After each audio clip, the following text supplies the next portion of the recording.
Aujourd'hui, je vais vous parler de la lune noire. Que symbolise la lune noire en astrologie?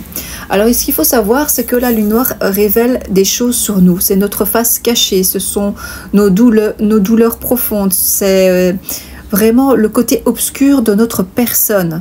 Donc, en fait, on va mettre en lumière nos faiblesses. Ça peut aussi révéler des schémas karmiques, des blocages émotionnels, des traumatismes du passé.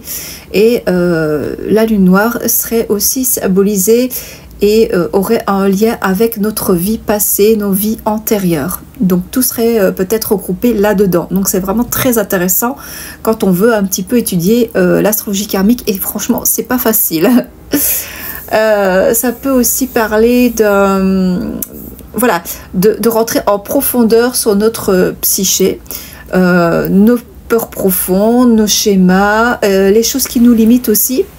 Donc ça a un pouvoir d'influence et des crises, des remises en question, des traumatismes du passé. Il peut y avoir aussi... voilà, en fait, il faut trouver le moyen de transcender et le moyen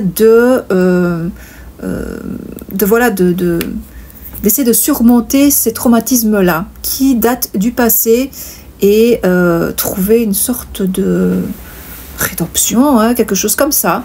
Donc voilà, hein, on prend l'exemple de quelqu'un qui n'a jamais trouvé la facilité de parler devant un public ou quoi, ou qui n'arrive pas toujours à se lier sociablement, enfin socialement, si je veux parler français, eh bien, il y a à un moment donné de la vie où on va être confronté de travailler sur ses propres peurs profondes et de travailler sur ça, alors soit avec des spécialistes ou soit par soi-même aussi, hein, mais parfois c'est nécessaire d'avoir des spécialistes aussi, de faire un travail sur soi-même pour pouvoir surmonter ces peurs vraiment handicapantes.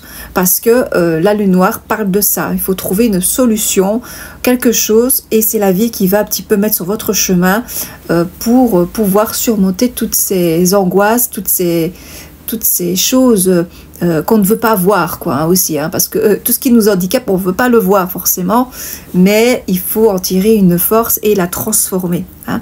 C'est comme par exemple, il y a des personnes qui peuvent être handicapées, qui peuvent, par exemple, qui n'ont qu'une seule jambe, et il faut trouver une solution de pouvoir transcender. Ça, ce n'est qu'un exemple, hein, parce que voilà, il y a des handicaps physiques, mais aussi des handicaps psychologiques.